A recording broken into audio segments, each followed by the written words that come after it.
All right.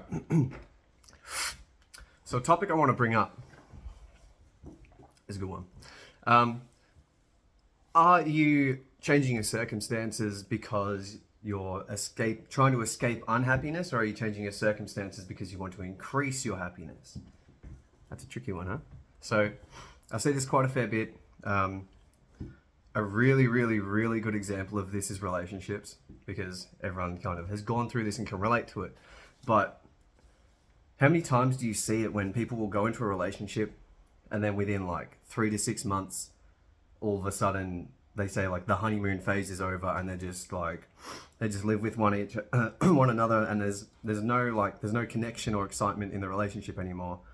And things just go downhill, and they blame it because of this honeymoon phase kind of psyop, I like to call it. But really what happens is, I think a lot of people, they jump into relationships, or they change jobs, or they do a whole bunch of these different things because they're trying to figure out what's wrong in their lives, and they believe that this change will magically fix it. And I work in an industry as well where there's a lot of travel involved. A lot of people will go overseas and work for 6 to 12 months, come back, and a lot of the time you see it where people will come overseas and they're all excited and everything's really good, and then after a while they end up like hating the country that they're in, and they just get very frustrated and upset and want to go back home. But so the thing that goes on here, and I'll go back to the relationships example, is that people will often jump into changing their circumstances because they think that it's going to make them happy. They believe that when they're in a relationship, it's going to be all loving and exciting and everything's going to be great. But the reality is if you're not happy in the first place and you don't have that sense of fulfillment, it's not going to appear from something else. An external source isn't going to bring that happiness to you. You have to find it in the first place. And so what happens in these relationships is people jump into them. Everything's really exciting because you've got this bright new shiny thing to play with that's exciting for you. You're learning a new person. You're having fun. Everything's really great. But eventually, like everything, when you change things, you get used to it. And it's not the getting used to it that's the bad part. Like, the getting used to it is really great. But if you have baggage and emotional issues and a bunch of problems before going into that relationship, basically when you go into the relationship with this person, they're essentially being used as a distraction from what your initial issues are. And same with say changing job or moving house or moving country, all these things. Like, people will do these because they're unhappy and they just need the change. But the thing is that once these things work into your normal routine again, and they become routine, and you're back to how you were, all of the issues that you once had just resurface because you haven't worked on them. They've just been ignored for a bit because you've been distracted, but they all eventually resurface. And then all of a sudden, when you're in this relationship, you have all this baggage that comes back up. And then along with that, you have less time because you're with someone. They're most likely getting annoyed at you all the time because you've just become this miserable person again, showing, I guess, like what you would call your real self. So they don't really want to be around you as much. Of course, you still have your good times, but it's not as exciting for them anymore because they're not excited anymore, and probably their baggage and all their issues have risen to the surface as well. You're probably getting annoyed at them for their bullshit and their problems. And then that's where the honeymoon phase ends. It's actually really what's happening is just you're coming full circle with the issues that you already had. And then, this often leads to, because people typically aren't very emotionally aware. They're not aware that the reason they're arguing is because of themselves and their own insecurities and issues. They start blaming one another, they start arguing, eventually they break up. And then once people break up, people get lonely, they get miserable. They're not happy being alone because they like the company, because it's a distraction from themselves. And then you see people jump into another relationship pretty much straight away, or at least you see people go through these cycles, like with their jobs or whatever. Like, they'll find a job, they'll end up hating the job, they'll quit, they'll go somewhere else. They'll love the job, they eventually hate the job, have a problem with the people who they work with, just all this kind of stuff. And they go in these cycles of limited growth where they think they're getting to the right place, but they don't.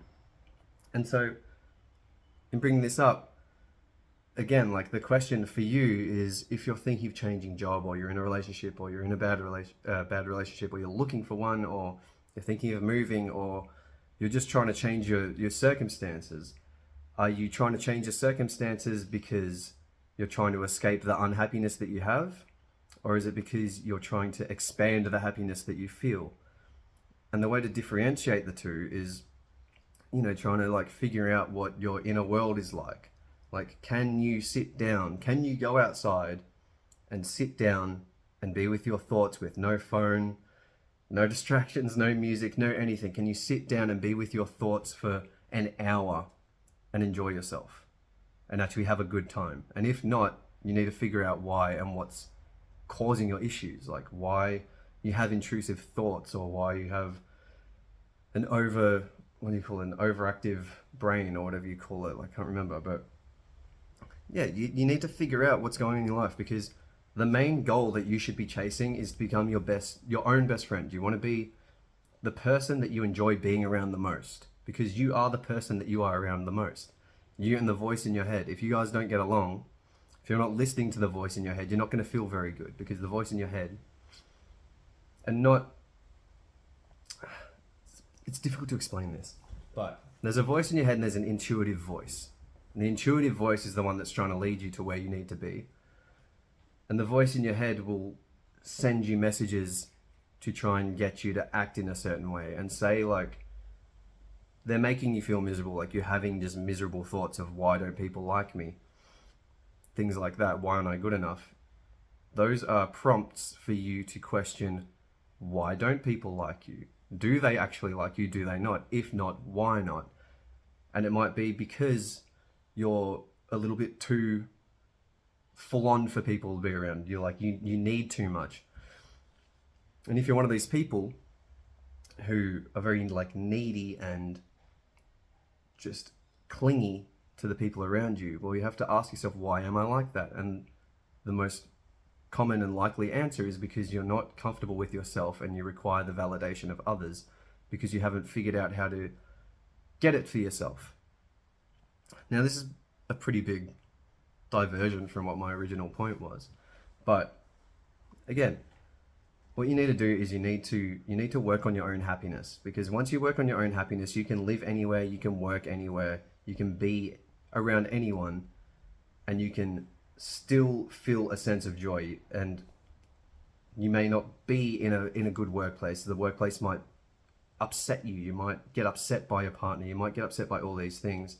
But at least when you're alone and you can be with yourself, with no distractions, you can be happy. And then once you're in that place, you can navigate through your life objectively rather than emotionally. Because that's the main thing we're trying to do here as well, is become emotionally aware people. Because it's very easy to become triggered. It's very easy to be unaware of the trauma that you have and the things that are triggering you to act differently to how you'd like to react. But once you become emotionally aware of the things that you have gone through, the traumas that you have gone through, the things that make you get your spine up a little bit and react in a nasty way to other people, or want to cry, or want to hide, or want to just shut off. Once you're aware of those things and you can work on them and realize that the reasons that you're acting these ways are not necessarily because of you, but it's because you've gone through these experiences, and then going and revisiting the experiences, understanding why they happened, how they happened, that if someone else caused them for you, it's not necessarily you that was the issue, it's their lack of emotional intelligence for themselves, which they projected outward from their emotional issues, which has just been imprinted onto you, and realizing that it's not you that was the issue back then, and growing from these things and understanding that you are in control of the way that you act and the way that you feel and your actions. Once you're in that place and you're in control and you understand yourself and you're happy with yourself, you can conduct yourself in the way that you wish. And once you can conduct yourself in the way that you wish and grow your own energy and grow your own power, then you can make these decisions much more adequately. You can sit there and think, okay, is my job a bad job, or am I just a lazy worker and I'm not putting in the effort that I should be putting in, and that's why I'm being miserable, because I'm not being rewarded for what I want? Or is it this workplace is objectively actually quite bad because the people I'm around are not positive. The people I'm around don't care about their job. They're not doing anything with their lives, and they're negative influences. And it would be an intelligent decision for me to move elsewhere where there are better opportunities, where I can seize those opportunities that are available for me and put in the effort, because I'm a smart, intelligent, emotionally aware person who knows what they're after. And I want to go somewhere where there's people who are inspiring to me that I can aspire to be like and learn from. Or, do I want to get into a relationship because I'm miserable being alone? Or do I want to get into a relationship because I feel like I understand what I've been through? I feel like I've healed from the trauma of my last relationships, or at least learnt from the failures of my past relationships, and I know what I want now, and I'm coming into this relationship as a whole person, ready to grow with another person, ready to go through those difficult arguments and come out stronger on the other side, to develop a powerful companionship with another person. Am I doing it for that reason, or am I doing it because I'm miserable and I just want to feel validated for 6 months until the honeymoon phase is over, rather than spending my life with this person and growing exponentially through our days? Or do I want to move house, or any of these kinds of things, because I'm sick of this house and I have bad memories in it and bad things have happened here and it's a bad neighborhood and I don't like it, and coming up with all these issues as to why it's bad? Or is it, I want to move house because I want to find different opportunities, because I'm going to be closer to work, or different work opportunities, or I want to be more out away from suburbia so I can see the stars at night instead, and have a bit more land and have a more creative input because I'm inspired by the things that I see around me and the nature that's involved? Or do I want to move into the city because there's particular career jobs, career opportunities that I'm willing to chase? So ask yourself these things. It's a bit of an ambiguous question, but yeah, are you changing your circumstances, or are you chasing particular things because you're trying to avoid being unhappy? Or are you chasing particular things because you're content with who you are, you have a healthy inner world, you're a joyful person, and you're trying to expand your opportunities and your power and your energy and that joyfulness to create more opportunities for yourself and grow as a person? That's it for today. Stay hydrated. Links are in my bio for my Facebook group, where I just talk about lots of this shit, and there's like over 1,000 people who talk about it as well. It's a really positive place. You can get in contact with me there, or just in the comments. Just like anyone can feel free to message me. I'm always available to talk. Subscribe if you like. Commenting and liking helps the videos get into the algorithm and reach more people and help more people and join and increase the Spirit Gang community. Yeah, take it easy. Christmas is coming up. Enjoy the time with your loved ones. Try not to be too stressed. Take care of yourselves, and I'll chat to you soon. Peace.